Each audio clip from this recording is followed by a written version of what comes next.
lost in this hole, the cat in the bowl, sleeping some fragments of life from me. Right.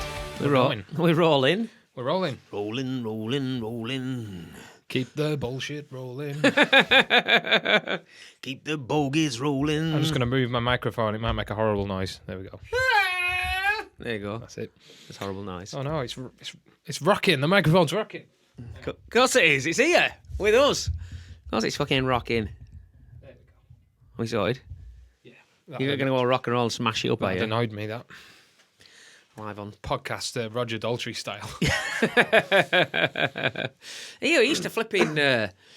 He used to get some flipping out with that microphone. He used to like spin it around. You just don't. It has crossed my mind to have a go at something like that, but Well, you don't have a wired microphone, though, do no, you? I'll tell you what. No, that would instantly come make back, it would it? difficult. It'd look just daft me going like that, wouldn't it? Holding on to it. In a really camp fashion. Woo! Look at my microphone. No, but when he used to get it going, and fucking hell, I don't know, kill anyone really. Lethal, isn't it? Yeah, really, yeah. Didn't your man out of thingy, Scorpions used to do that as well? Probably. What's this called, the singer? Klaus Meine. I've seen him doing that. Although we have seen, but yeah, he used to put the microphone on with the thing and then wrap gallons and gallons of tape around it, didn't he? To get some abuse. But yeah, we've seen old matey boy, haven't we? Doing the old. I'm not giving much information here, am I? The Scorpions, Rudy Schenker doing the old guitar windmill. Yes. That's an unbelievable video. Yeah, It's one of the greatest videos on the internet. That's that's poetry in motion, that video, isn't it? It's a lot. If you can find it, it's like I can never remember. Stephen knows what it is with the song and the video. Yeah, he's definitely fueled up, isn't he? Oh, he's on a rocket ship to Mars, isn't he? He's off his Teutonic bonds. It's great because he gets hold of the neck of the guitar of his V, and it's like round the neck, and he starts swinging it, and then the momentum's going, and he's just going this fucking. Then it guitar, gets faster and faster and faster, and the Yeah. band are like going, whoa. Calm down, Rudy. You're gonna kill someone. Rudy's on one. Yeah. You just expect him to take off and go Yeah. fuck off over the stadium, like. See ya. They probably thought he was going to. Auf Wiedersehen, Rudy. He's gone. Absolutely mental. Yeah, What a brilliant. band. What a band. Scorpions, man. Back in their day. The live just. Yeah, they have a live show. I mean, you watch like Airborne, and for me, like Airborne and DC, they have that real live wire, energetic. Scorpions, one of the only bands that it just looks a bit further. It just looks a little bit unhinged. Well, you know what I mean? unhinged is a good word, yeah. I mean, Scorpions, to be honest, Amazing. I know they're obviously not underrated at all because they're such a huge band. Oh, amazing.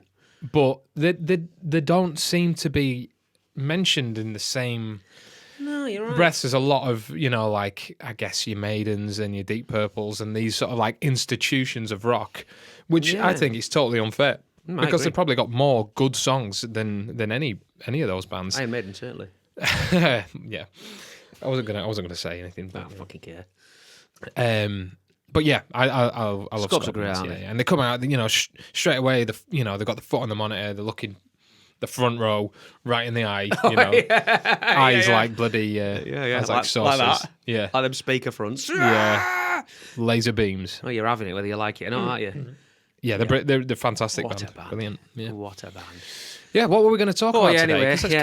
kind of segueing nicely into what we were sort of going to talk about. Yeah, wasn't well, it, really? maybe you actually, more than me, Scorpions. But yeah, no, we're going to talk about like your earliest recollections of music, like when you were a kid, and like the bands that like blew your mind or made you turn onto rock or any type of music. Like, Yeah. I mean, what's your earliest? It's hard to think so far back, but it's hard Well, to. it's not that far back for me. Actually. it's hard to put them in order when the things happen. But one of the very first things I remember, I was still living in the very first house we ever lived in, so this must have been really early. I must have been younger than 10.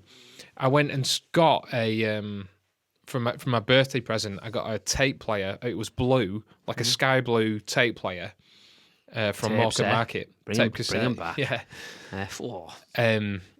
Because I'd really taken to my mum's Alan Jackson tape, and I was like Alan always Jackson? asking it to put Right. these songs like what's the song called? It'll Bitty and Chattahoochee and Oh, all right, this yeah. kind of I was stuff, never really a fan of Alan Jackson. No. But my mum's the same. She loves him. Loves him, yeah. Well, it kind of goes back to what we were talking about last week about the country music. Was that last week or the week before? Can't remember. A week before last. And it was sort of like about, it's still guitar music. It's not rock music, but it's guitar, it's live drums. The melodies and everything going on. It's the atmosphere. It's the vibe, isn't it, for country music? It's like they create an atmosphere. Well, he did a cover of Summertime Blues, and they had Eddie Cochran, and it was like, I think that was it. That was like my jam at the time. Yeah, right. And I was like, get that on. I watched the thing recently, and it was Dolly Parton talking about doing the rock album she did. She did a rock album, didn't she, a few months ago, and she had like Rob Halford on there and a few other things. And she said it's totally different singing country music to singing rock music, because like she didn't realise in rock music and metal and stuff how much the drums lead what you do. You know, you sing to the drums really, and the vocals and the drums are so. Whereas in country they sort of play around her, like she just sings over the top. Of the music kind of that's thing. a good point, isn't it? Yeah. She said it took her quite a bit to get used to it, to sing that driving style, Well, this is it. This is with rock music and metal, and I would say, I think all it's good music. It's kind of like it's not as focused 100% on the vocals. Pop music, the vocal is king. You know what I mean? Yeah. Country music, the vocal is king or queen, and it's like, that is the absolute focus. But people go to rock gigs all the time to watch the guitar player or listen to the bass and watch the drummer, because they might be characters. Wait it's for not the bass really solo. Well, yeah, it's not really like Maybe. that in pop and country music. Most people are going for for Dolly, aren't they? They're not going for Dolly's For the vocalist. glockenspiel player or whatever. Yeah, but no, I thought that was dead interesting. I'd never ever really thought about it. And when she said that, a penny dropped, and I thought, yeah, you know what, listening to country music, that is the case, isn't it? Yeah, I'd never noticed it before. But Alan Jackson, he was a suave motherfucker, isn't he? Alan, Yeah. He's still alive. Yeah, he's still going. Yeah. Still going. Yeah. He's a giant. I think he's like a big lad. He's old Ian. Alan. But yeah, that's probably my very, very first memory of like. You learned something new. Yeah, I remember that. Tapes still great, weren't they? I had a Raj yesterday. I got some vocal warm-ups on my iPad, and I keep losing the email. It keeps like saying it won't download it, and I fucking nearly threw the damn iPad out the window. I said to Terry, why can't I just have them on tape? Tapes, bring them back. You have them forever then. Well, they don't though. That's the thing. The tape, like the more you play a tape, They deteriorate. It does deteriorate. So, but you're never going to lose it. It might sound crapper and crapper, but Yeah. But I do miss him. I like. There's something about that. The art of like rewinding it and stopping it in the right place and finding the next song. Like skipping ahead and. Yeah, well, everything. I've had this conversation with people before about all sorts of all manner of things we're diverting off. Like with vinyl, here, aren't we? About convenience in the world. Everything is just the aim is to make everything easier and more convenient. But then you don't realise when things become so easy how much you miss the process. The tactile kind of part of the I don't know. I was talking to somebody about like Netflix and that, and then go to the video shop. They made everything on Netflix and Sky and everything so convenient and so ace. Just, so you don't have to do these other things. But then you realise you miss. Mm-hmm. You miss that. Yeah, I agree. Yeah, you know what I mean, it's like the trip to Blockbuster. You can relate that to all sorts of things. Oh yeah, the trip to Blockbuster. I remember that. Blockbuster videos. And because you'd find the thing, and then but then you'd look behind it, and you'd have to. Someone can stuck it out. Well, not just that, but didn't they used to have like a picture of the film that you want, and then behind it they had like generic Blockbuster like cassette like the things, the video. And if they had like 3 behind it, they had 3 in stock. Copies, yeah. You took it to the counter, didn't and you? took it to the counter, and you'd go, yes, and then you'd look behind it, and there wasn't one there. Fuck yeah, somebody's got it. Oh yeah, no, it looks great. But anyway. Yeah. So what about you? What was your very first? Shakin Stevens. Right. Yeah. Okay. Bit of shaky, yeah. Because I'm a little bit older than you, aren't I? But yeah, when I was a kid, I worshipped him. Like I thought he was ace. Green Door and This Old House and all that. I thought it was like. Because in my house, when I was a kid, it was all fucking... Well, apart from country music, it was all rock and roll. My mum's a massive Buddy Holly fan.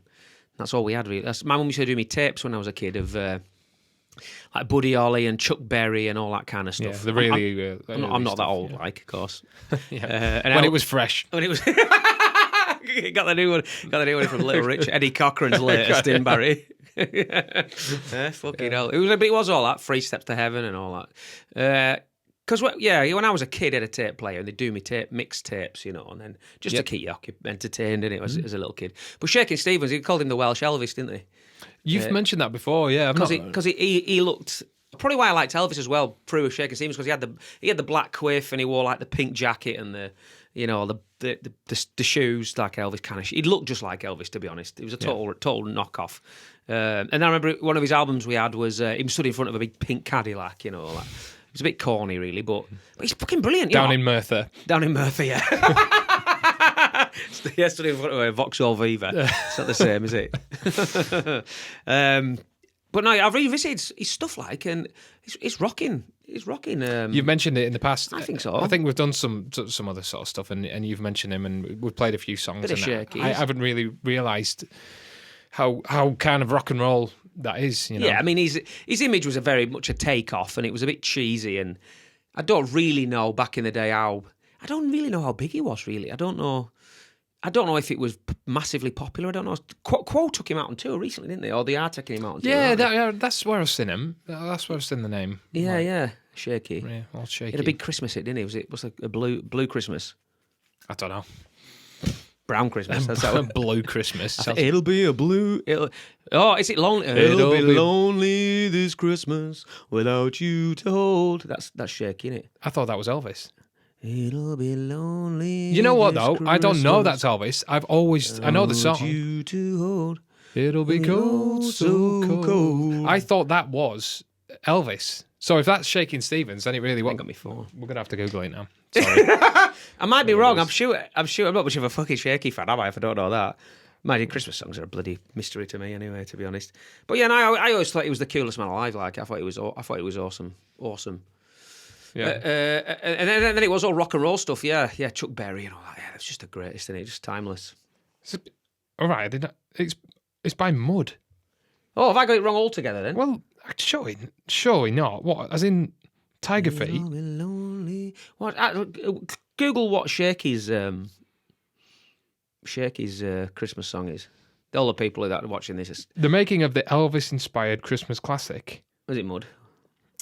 It was written by Nicky Chin and Mike Chapman, which were Mud.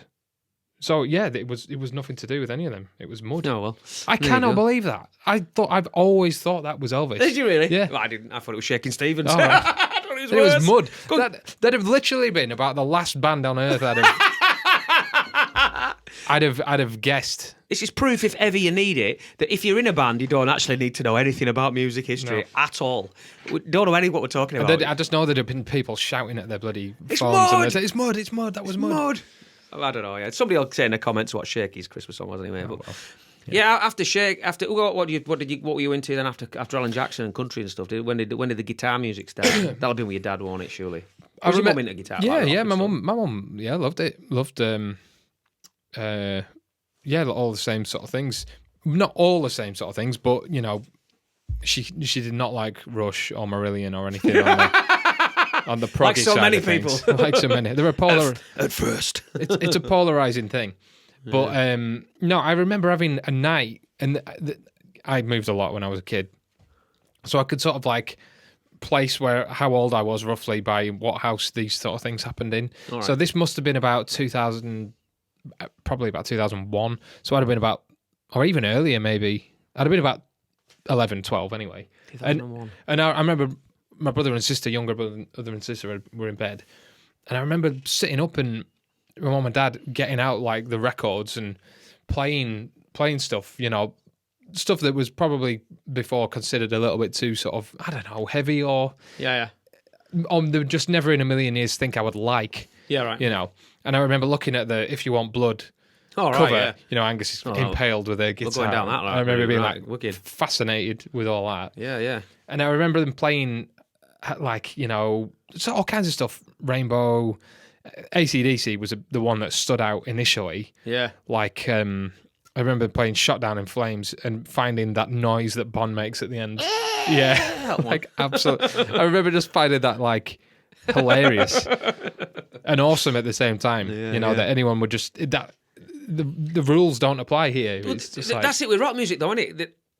I imagine even back then there were so many people involved in the pop process that you were told these songs are crafted for a market, whereas rock bands, they just fucking did what they liked. Yeah, did what they had want, stupid noises and outtakes and Yeah. laughs and stuff. But pop music was so like, yeah, crystal clean and like diamond cut, wasn't it? yeah. I don't know what I don't know what prompted them to play that sort of stuff, and I don't know how I hadn't really heard it before, because like I said, my mum and dad were all the way through the 90s going to watch bands. I remember going to my nanny's or being babysat or whatever while my mum and dad went to watch films. Went to the Dome in Morecambe or Yeah. or wherever. But so there were, but I think rock music did take a bit of a kick in the 90s, or classic rock did. They're massive bands, didn't they? They're massive bands, didn't they? What was Matey Boy was who was he called? What was the DC drummer called? He was from Manchester, wasn't he? Slade. No, the other one. Simon Wright. Simon Wright. That's the name, isn't it? Yeah, I could see his face. He was a Manchester lad, wasn't he? I didn't know that. No. Yeah, I think he is. Yeah, I think he's from Manchester. Yeah. No. There you go. Sorry, I just popped it to me there. But yeah, no, they did take a beating in the 90s. They're massive because it was all about it was grunge on it and indie really. They totally took over everything, didn't it? Yeah, grunge and indie, and I don't think it was a bad thing, because I think music needs to. Oh, it does, yeah. Move along, needs a break, doesn't it? Yeah, it does need a break, absolutely. And it did go too far when you look at the end of the 80s and the early 90s, and Dave Lee Roth's still doing his bloody splits jumps with his furry boots on, in 1991. It's just a bit like enough now, and grunge was, into another topic here, segueing again, was kind of like the antidote to that, wasn't it? It was sort of like, right, you're going to go that far, and that we're going to strip it back to like wearing our bloody, total scruffs on stage. And it's weird because it's probably wasn't as obvious back then, but when you look back at pictures, you look at the bands that tried to change, and they'd gone too far to change to grunge. Didn't Motley Crue try and change too far? They were flipping spandex and flipping massive hair and whatever else, and then they tried to conform, didn't they? They tried to fit in with the grunge. I don't know what the album's called. There's an album. He's totally.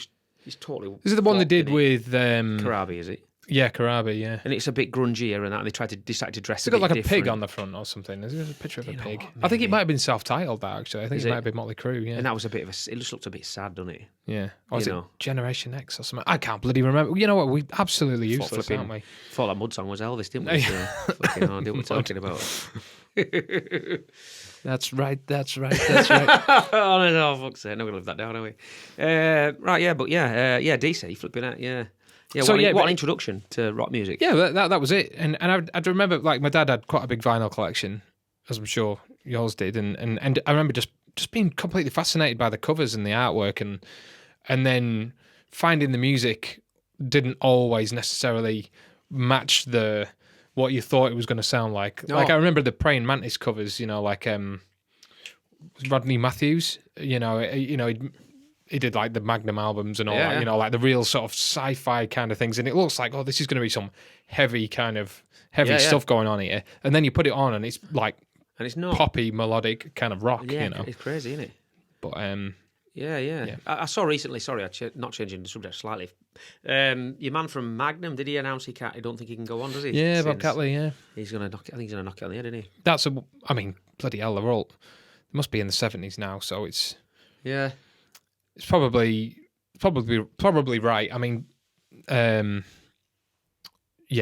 I think that's probably a wise move. And if it, it's a kind of commendable one, because it's all he's ever done. And to sort of say can't do it anymore. Yeah. No, it's a bit massive. Tony Clarkin. That's it. He was That's it. Yeah. I think he was like the mastermind behind the operation, really. So. Kind of makes sense, but yeah, sad. Yeah. No, yeah. Well, it was Judas Priest for me after that. Really. Priest. Yeah. I got I got Painkiller for Christmas. I think it was fucking Christmas. Totally. Well, my dad had a compilation tape in his car, Well, he used to play all. I remember every time we went anywhere in my dad's car, it was Brothers in Arms by Dire Straits, or he'd have this Judas Priest mixtape that he would never play when Mum was in the car because she hated it. So I was in the car. He's like, oh, listen to this. Put this on, and Blood Red Skies was on it. I remember. Just like atmospheric. Never heard anything so like. It's an evil album, that Painkiller. Atmospheric, yeah, Painkiller, and then that must have been later that year or the year after. Yeah, I just got it on tape. I got a Walkman, and I got that on tape for Christmas. And like the cover, like you say about the covers and stuff, the guy riding the motorbike with the big chainsaw wheel and all that, and then listening to it. And I remember listening to what's it called? Not what's that bloody song? It goes into like the monologue. They're hiding in the basement. He's coming down the stairs. This is a Judas Priest song. Yeah, it's on that album. Is it Nightcrawler? You know what? Nightcrawler. That's it, Nightcrawler. Honestly, The Beast in Black. Is that the album they covered Johnny Be Good on? No, that's not on that. I don't know what album's that's on off the top of my head. Is that on Ram It Down? Might be. I don't know. To be honest, that late 80s, early 90s era of Priest. But was that the first album Matey Boy was on? Scott Travers. Scott Travis, yeah. And that like Painkiller, like is just like what an introduction to a drummer, eh? Yeah. Unreal, yeah. It's unbelievable. I think for me, if aliens came to Earth and they said what's heavy metal, I would give them that album. Yeah. I think I would. That's fair enough. Because I don't think there's a bad song on it. Between the Hammer and the Anvil, what a great song that is. They're just an amazing band, aren't they, Judas Priest? Yeah. So many great songs. Yeah, but you can see how, like, one thing knocks onto the next. You like one sort of music, and then you it's such an exciting time, isn't it, when you're discovering all these bands for the first time?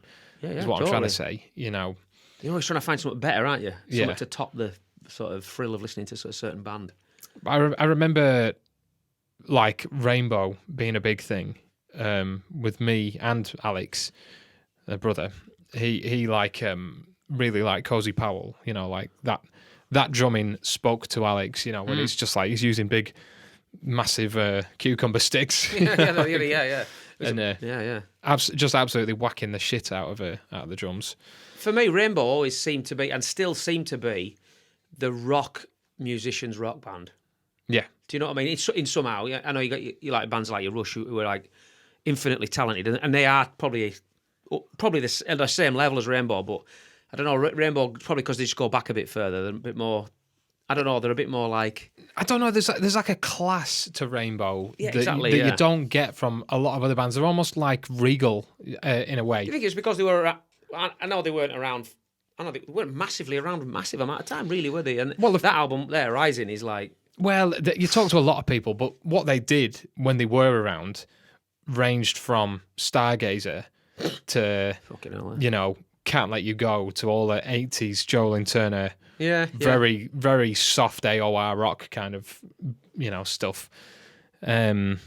So they weren't around very long, but the broad spectrum of the kind of music they made was so big. And I know people that won't listen to that Joel and Turner stuff. No. So No. Well, to be honest, I'll listen to anything, but if anybody says Rainbow to me, I immediately just think of Dio for some reason, or your man Graham Bonnet. Well, that was the commercial peak, I think. Since You've Been Gone and All Night Long, all that kind of stuff. But I don't know. They were a bit like sort of in the same sort of way that Queen are. Like. There's just a class about them that is untouchable. Yeah, it's hard to explain, isn't it? It is. John Lord. I mean, the lineup is just incredible, isn't it? John Lord. Oh, John Lord was Deep Purple. Oh, is that Tony Carey? That is Tony Carey. Yeah. Jimmy Bain. Was he on bass? It was at that point. Yeah, we're looking at the Rainbow Rising. Sorry. We've got the album up there. Got me organ players mixed up. Yeah. But Rainbow for me were another milestone. And I remember getting the DVD, like the Live in Munich, not DVD, it'd have been VHS then, and Live Between the Eyes with Joel and Turner, and watching Blackmore smash his guitars up and all that kind of stuff. That was like, again a new kind of experience of like, what the hell is this guy doing? Is that what's the footage of him when he's like he nearly kills somebody in the crowd, doesn't he? He's like California swinging Jam. it around by the neck. Yeah. No, it's not. It's not that one. Is it? Is that one where he's stamping on the boo boo boo? Yeah. And the guitar goes into the crowd, and he Yeah, I think that's Deep Purple. That is that Deep Purple? That's like oh, is it all right? Yeah. Mark Wow. II Deep Purple with Coverdale. It's at California violent, isn't Jam. it? Oh yeah, it's horrific. And that's one where they had to escape in a helicopter because the police were coming. Did they not have to smuggle him out of a venue in a fucking I've flight heard that. case? Yeah, once I've as well? heard that one. Yeah, Fucking hell. and they found him, didn't they? They caught him in a flight case. what are you doing? Imagine that. The embarrassment. All right. Hello. This is how I get moved. It's what they do with me. Yeah, but it's those really were the big early memories. Yeah, obviously you go on to other things, but when I think back to the first bands that I really kind of got into off my own kind of back, what I wanted to, Rainbow, AC/DC, probably those two are the ones. If I'm really going to condense them, Rainbow and AC/DC. Rainbow and AC/DC. I would say Rainbow and Judas Priest for me. Yeah, Yeah, definitely. Yeah. And then Rainbow into Deep Purple. it's funny that because I remember when we were playing in Ace Face, the band we were in before Wagons, I remember we both mentioning Rainbow and both being like, bloody hell, that's Yeah. Well, to be honest, Ace Face was put together by me and Tom, the singer.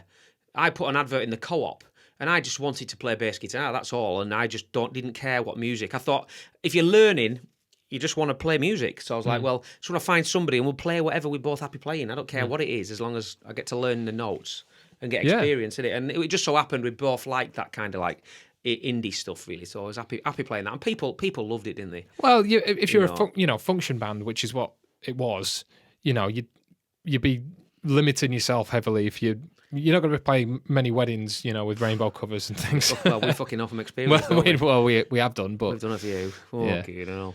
Yeah. I remember the emails coming in or the messages. Hello, would you like? How much would you charge for a wedding? Oh yeah, whatever. And the first question would be, "Are you sure? Are we really the band for your wedding?" Yeah, I know. Yeah, You do realise we love you. We don't care what anyone else thinks. I think you're amazing. You're not the one who's going to have to stand there for 2.5 hours. Yeah, playing to Auntie Rena with her fingers in her ears. Yeah, it's horrible. Yeah, it's not nice. No. Let me give you the Bloody number weddings. for Paul Connor. Yeah, Paul Connor, he's back. Is he back? Yeah, he's back. So he's playing in some bar in town. Someone told me. Is he? Paul Connor. Yeah, I'd like to go to that. I would. When's I'd go that? to Be the same set. This is a local He's legend. an incredibly sexy bastard still. I don't know. I mean, he's a lad who plays locally, amazing guitar player, Oh, yeah. great singer. He's kind of like Bryan Adams, Bon Jovi type stuff, Very good, Wow. and he plays to backing tracks. But back in the day when we used to go out on the booze around here, he was like a staple. He'd be on somewhere. Paul Connor's on. Yeah, Paul Connor's on. We'll go and watch him. Paul Connor, Tim Panelli, a few of us, weren't there? Yeah, let's go out. But Bloody yeah. hell, because he played at one of our mates' wedding, didn't he? I remember Shitleg. Right, yeah. Played at Shit. Shitleg's wedding, didn't he? Yeah, that We're was brilliant. gonna have to do an episode on nicknames and where they come from. Shitleg was a lad we went to watch Oasis in Manchester once, and he turned up with these white pants on, or white tracky bottoms, and immediately stood in a massive puddle and got shit all up his leg. So That was Shitleg. that was his nickname from then on. But then Shitleg. But then his brother became known as Shitleg's brother. Shitleg's brother. You'd call him that. Yeah, like, yeah. Oh, Shitleg's brother to his face. Well, he laughed. He didn't mind. No. It's just hilarious how isn't it? these things stick. So yeah, that's it. That's some early memories. Please Yeah, let us there you know go. your early memories. Yeah. What bands do you remember growing up listening to? Yeah. What do you recommend? Earliest, like try It's interesting. try to condense them into just a couple. Three. if When can. you were a kid, Yeah, don't that'd be embarrassed. There's nothing to be embarrassed about. No, It's all good. it could be interesting. There's no wrong answers No. unless it's Gary Glitter. Kiss. Oh, Gary Glitter. Could be a wrong answer. Okay, so yeah. But hit the like and subscribe if you're watching on YouTube and all that YouTuber nonsense. That was my ankles. Yeah. No, I've got terrible clicky ankles. Okay, now. To the point where we're recording acoustic guitars and I'm sat there with a really sensitive ribbon mic in front of me and I'm playing guitar and Matt's like, "There's something wrong with that cable," and I'm like, "No, I just moved my ankle." Is that what that noise? Is that what that noise did the day we fell? The creaking? Yeah. Is that you? Yeah. Go No. back and listen to it. That's that's Adam's knees. That. It's not good. It's terrible. Doesn't bode well for the future. Oh dear. But thanks very much, guys. See you soon. next week. Boy, you next week.